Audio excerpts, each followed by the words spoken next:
Meninas, meu nome é Rose e vim aqui falar algumas coisas para vocês do meu processo de câncer de mama. Eu acho importante a gente dividir algumas dicas, porque a gente fica muito perdida, né? Então, assim, além do susto, da notícia e tudo, tem coisas práticas que a gente precisa aprender e nem sempre as pessoas que atendem a gente ali, elas vão lembrar de tudo. Então, assim, uma coisa bem importante foi o camarão, que eu vi num vídeo e não me lembro de ninguém ter me dado essa orientação. Então, comer camarão, quando a gente tá em químio, não pode. Tem gente assim, que a vida inteira comeu camarão e quando tava em químio foi comer camarão, passou muito mal. Então, é melhor não arriscar. Uma coisa que eu fazia também, que era bem, que me ajudava muito, era tomar um pouquinho de limão, um shotzinho de limão, diluído em um pouquinho de água, na hora que eu estivesse almoçando, na hora que eu estivesse fazendo uma alimentação, né? Quando eu tava mais enjoada, com menos apetite, sentindo um gosto metálico na boca. E aí eu ia tomando limão junto ali, porque ele ajuda a salivar e ajuda muito nesse processo. Tanto o limão quanto o gengibre. Então, o gengibre você pode picar, colocar ele na água, deixar ele durante algumas horas numa jarra e ir tomando aquela água para sentir menos enjoo. Uma outra coisa bem importante, eu tinha uma garrafinha e essa garrafinha era metálica por dentro. E era uma garrafinha que mantinha a água mais gelada, né? Só que isso é péssimo, porque aí o gosto metálico ficava cada vez pior.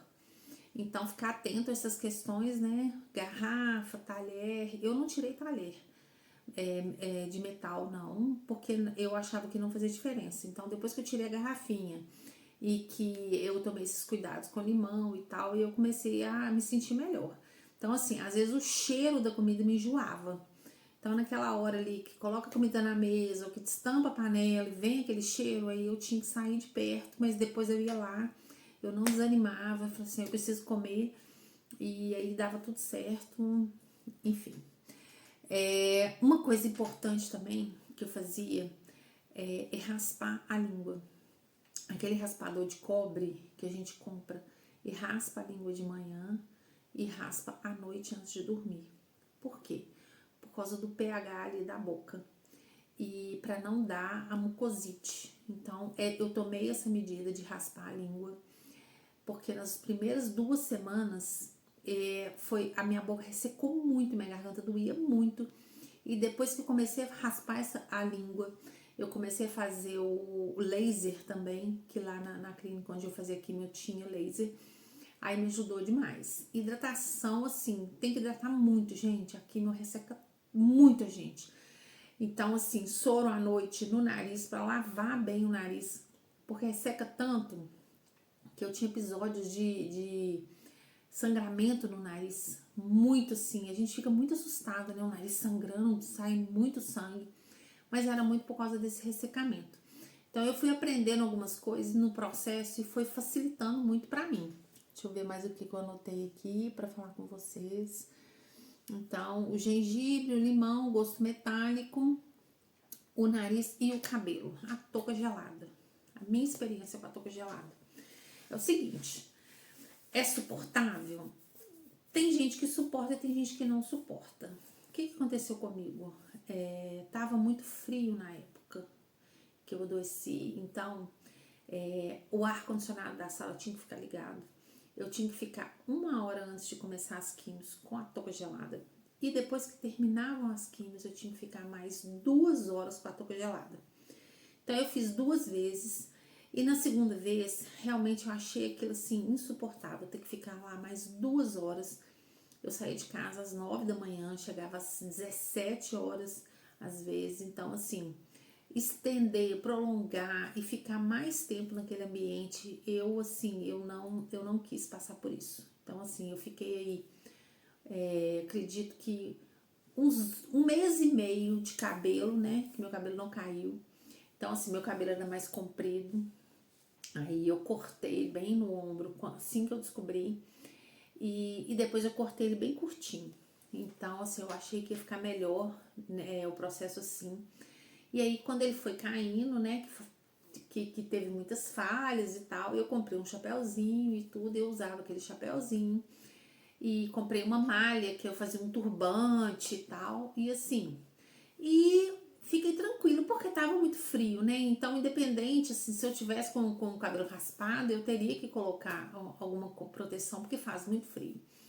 Só que quando chegou o calor, eu ficou insuportável. Eu não dava conta de sentir aquele calor e estar ali com um boné, com um chapéu, com um turbante. Aí eu fui lá e raspei a cabeça. Gente, foi a melhor coisa que eu fiz. Aí eu senti bem demais, porque aí o ventinho na cabeça, aquela coisa toda, de você não ter que ficar ali pensando o que você vai colocar, como é que você vai cobrir. Aceitei a minha careca e fiquei feliz ali da vida. E foi um processo assim de aceitação também, né? Então a gente acaba passando por essa questão da aceitação. Em relação ao catéter, que eu vi muita gente falando coisas aí, muita gente com medo do catéter. Pra mim foi ótimo. Eu coloquei o catéter no braço, porque eu jogo vôlei, né? Eu tinha peladinha de vôlei e eu não queria ficar sem jogar. E tinha a opção de colocar o catéter aqui, que pra mim aqui era complicado por causa do vôlei. E por alguém te abraça, bate no catéter. Eu tenho os netinhos que vêm brincar e tudo, enfim. Consegui colocar esse catéter no braço. Joguei vôlei todo o meu tratamento. E assim, foi a melhor coisa que eu fiz. Vim aqui gravar mais um pedacinho do vídeo, porque eu achei que eu deveria esclarecer essa questão do vôlei. Porque eu não sou nenhum atleta, né?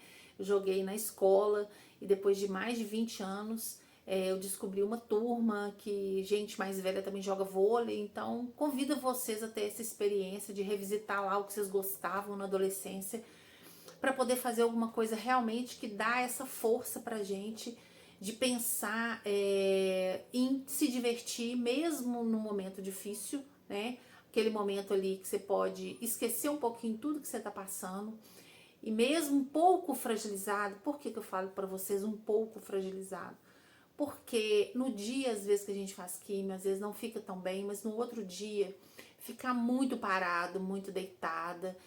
Esse processo, assim, se a gente tem um pouquinho de vitalidade e tem alguma coisa interessante para fazer, seja lá, às vezes, uma dança, um forró, uma coisa que leve, né? Às vezes a pessoa gosta de nadar. Alguma coisa faz a gente ficar com a cabeça melhor. A cabeça melhor é tudo que a gente precisa nesse momento. Não ficar pensando tanto em tristeza, na próxima químio. Então, assim, é ideal fazer projetos, né? Projetos legais, alguma coisa que a gente tem vontade de fazer e não faz, e tá deixando pra lá, e tá deixando pra depois. E pra mim foi muito importante, tanto essa questão do vôlei, eu participei até de um campeonato. E eu também fiz uma viagem com mais 6 amigas. A gente foi pra praia e foi assim, muito maravilhoso. Eu tinha passado pelas rádios, já tinha passado 6 meses, né? Então, assim, eu já podia pegar um pouquinho de sol, fui lá com todos os cuidados. E foi muito importante ter aquele momento, assim, de pensar só em coisa boa, só em se divertir. E convido vocês a pensarem nisso. O que eu tô deixando pra lá? O que eu não faço por algum tipo de limitação? Será que eu não posso fazer um projeto pro futuro para que eu faça isso? Essas coisas positivas ajudam muito a gente, porque o processo vai passar, ele é difícil, mas se a gente tiver uma motivação, ele fica mais curto, vamos dizer assim, tá bom? Então fica essa dica, se vocês quiserem fazer algum comentário, tá? E o intuito é sempre ajudar, é sempre trazer uma mensagem positiva aqui. Um beijo grande, tchau, tchau.